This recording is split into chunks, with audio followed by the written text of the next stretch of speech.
2028ರ ಕುರುಕ್ಷೇತ್ರದಲ್ಲಿ H D Kumaraswamy ಅವರಿಗೆ ಸಾರಥಿಯಾಗ್ತಾರ Krishnareddy. Core committee ಅಧ್ಯಕ್ಷರಾದ ಬೆನ್ನಲ್ಲೇ ಪಕ್ಷ ಸಂಘಟನೆಗೆ ಒತ್ತನ್ನ ಕೊಟ್ಟಿದ್ದಾರೆ. ರಾಜ್ಯದಲ್ಲಿ ಜೆಡಿಎಸ್ ಸಂಘಟನೆಗೆ ವೇಗ ನೀಡುವುದಕ್ಕೆ ನಿರ್ಧಾರವನ್ನ ಮಾಡಿಯಾಗಿದೆ. ನಿಖಿಲ್ ಜೊತೆ ಸೇರಿ ಪಕ್ಷ ಬಲವರ್ಧನೆಗೆ ಕೃಷ್ಣಾರೆಡ್ಡಿ ತಯಾರಿಯನ್ನ ಮಾಡಿಕೊಳ್ತಿದ್ದಾರಂತೆ. 2028ರ ಕುರುಕ್ಷೇತ್ರಕ್ಕೆ ಈಗಿನಿಂದಾನೇ ತಯಾರಿ.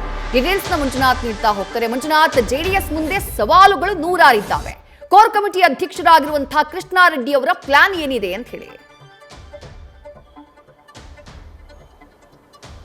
ವಿದ್ಯಾಶ್ರೀ, ಕಳೆದ ಚುನಾವಣೆ ನಂತರ ಜೆಡಿಎಸ್ ಪಕ್ಷದಲ್ಲಿ ಒಂದಷ್ಟು ಸಂಘಟನಾತ್ಮಕವಾಗಿ ಕೊರತೆ ಕಾಣ್ತಿರುವಂಥದ್ದು. ಒಂದು ಕಡೆ ನಿಖಿಲ್ ಅವರೇ ರಾಜ್ಯ ಪ್ರವಾಸವನ್ನು ಮಾಡ್ತಾ ಇದ್ದಾರೆ, ಪಕ್ಷವನ್ನು ಸಂಘಟನೆ ಮಾಡುವಂಥ ಕೆಲಸಗಳನ್ನು ಮಾಡ್ತಾ ಇರುವಂಥದ್ದು. ಯಾಕಂದರೆ ಕುಮಾರಸ್ವಾಮಿ ಅವರು ಕೇಂದ್ರ ಸಚಿವರಾದ ಮೇಲೆ ದೆಹಲಿ ರಾಜಕಾರಣದಲ್ಲಿ ಬ್ಯುಸಿ ಆಗಿರುವಂಥದ್ದು. ಹಾಗಾಗಿ ರಾಜ್ಯದಲ್ಲಿ ಪಕ್ಷ ಸಂಘಟನೆ ಮಾಡಬೇಕು. ಜೊತೆಗೆ 2028ಕ್ಕೆ ರಾಜ್ಯದಲ್ಲಿ NDA ಸರ್ಕಾರವನ್ನು ತಡಿಬೇಕಾದ್ರೆ, ಅಂದರೆ ಸರ್ಕಾರವನ್ನು ರಚನೆ ಮಾಡಬೇಕಾದ್ರೆ JDS ಪಾತ್ರವು ಕೂಡ ಬಹಳ ಮುಖ್ಯ.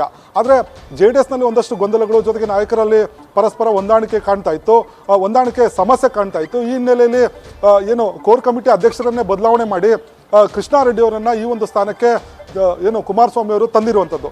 ಕೃಷ್ಣಾರೆಡ್ಡಿ ಅವರು ಈ ಒಂದು ಜವಾಬ್ದಾರಿ ತೆಗೆದುಕೊಂಡ ನಂತರ ಸಾಕಷ್ಟು ಆಕ್ಟಿವ್ ಆಗಿರುವಂಥದ್ದು. 2028ರ ಚುನಾವಣೆಗೆ ಕುಮಾರಸ್ವಾಮಿ ಅವರ ನೇತೃತ್ವದಲ್ಲಿ ಏನು ಚುನಾವಣೆ ನಡೆಸ್ತಾರೆ, ಆ ಒಂದು ಚುನಾವಣೆಗೆ ಇವರು ಸಾರಥಿ ಆಗಲಿಕ್ಕೆ ಈಗಾಗಲೇ ಒಂದಷ್ಟು ಬ್ಲೂ ಪ್ರಿಂಟ್ಗಳನ್ನು ರೆಡಿ ಮಾಡ್ಕೊಂಡಿರುವಂಥದ್ದು. ಪ್ರಮುಖವಾಗಿ ಪಕ್ಷವನ್ನು ಬೇಸ್ ಮಟ್ಟದಲ್ಲಿ ಕಟ್ಟಲಿಕ್ಕೆ ರಾಜ್ಯ ಪ್ರವಾಸವನ್ನು ಕೋರ್ ಕಮಿಟಿ ಸದಸ್ಯರು ಮಾಡಲಿಕ್ಕೆ ತೀರ್ಮಾನವನ್ನು ತೆಗೆದುಕೊಂಡಿದ್ದಾರೆ. ಪ್ರತಿ ಒಂದು ವಾರಕ್ಕೆ 3 ಜಿಲ್ಲೆಗಳಿಗೆ ಪ್ರವಾಸ ಮಾಡಬೇಕು. ಅಲ್ಲಿರುವಂಥ ಜಿಲ್ಲಾಧ್ಯಕ್ಷರ ಕ್ಷಮತೆಯನ್ನು ಬಗ್ಗೆ ಪರಿಶೀಲನೆ ಮಾಡಬೇಕು. ಅಲ್ಲಿ ಒಂದು ವೇಳೆ ಜಿಲ್ಲಾಧ್ಯಕ್ಷರು ಸೂಕ್ತವಾದಂಥ ಅಂದರೆ ಸಮರ್ಥವಾಗಿ ಸಂಘಟನೆ ಮಾಡ್ತಾ ಇದ್ದರೆ ಅವ್ರಿಗೆ ಕೊಟ್ಟು ಹೊಸ ತಂಡವನ್ನು ರಚನೆ ಮಾಡಿ ಪಕ್ಷಕ್ಕೆ ಪುನರ್ರಚನೆ, ಅಂದರೆ ಪುನರ್ ಆಕ್ಟಿವ್ ಮಾಡುವಂಥ ಕೆಲಸವನ್ನು ಮಾಡುವಂಥ ಕೆಲಸಕ್ಕೆ ನಿರ್ಧಾರವನ್ನು ತೆಗೆದುಕೊಂಡಿರುವಂಥದ್ದು. ಇನ್ನೊಂದು ಕಡೆ ಬರುವಂಥ GBA ಚುನಾವಣೆಗೆ ಈಗಾಗಲೇ ಉಸ್ತುವಾರಿ ಸಮಿತಿಯನ್ನು ರಚನೆ ಮಾಡಲಾಗಿದೆ. ಆ ಸಮಿತಿ ಜೊತೆ ಚರ್ಚೆ ಮಾಡಿ GBA ಚುನಾವಣೆಯಲ್ಲಿ ಕೂಡ JDS ಕಿಂಗ್ ಮೇಕರ್ ಆಗೋ ನಿಟ್ಟಿನಲ್ಲಿ ಏನು ರಣತಂತ್ರಗಳನ್ನು ರೂಪಿಸಬೇಕು, ಎಷ್ಟು ಕ್ಷೇತ್ರಗಳಲ್ಲಿ ಸ್ಪರ್ಧೆ ಮಾಡಬೇಕು ಅನ್ನೋದ್ರ ಬಗ್ಗೆ ಕೂಡ ಅವ್ರ ಜೊತೆ ಸಭೆ ಮಾಡಲಿಕ್ಕೆ ತೀರ್ಮಾನವನ್ನು ತೆಗೆದುಕೊಂಡಿದ್ದಾರೆ.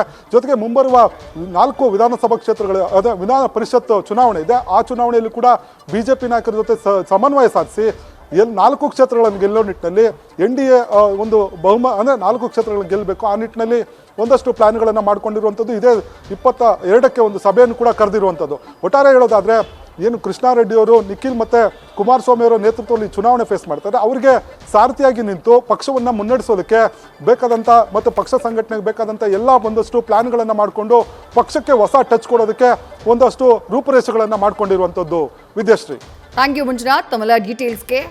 2 ರಾಷ್ಟ್ರೀಯ ಪಕ್ಷಗಳು, ಆ ಪಕ್ಷಗಳ ಜೊತೆ ಮತ್ತೊಂದು ಪ್ರಾದೇಶಿಕ ಪಕ್ಷ, ಪ್ರಬಲವಾಗಿರುವಂತಹ ಪಕ್ಷ ಹಳೆ ಮೈಸೂರು ಭಾಗದಲ್ಲಿ ಅದು JDS ಪಕ್ಷ.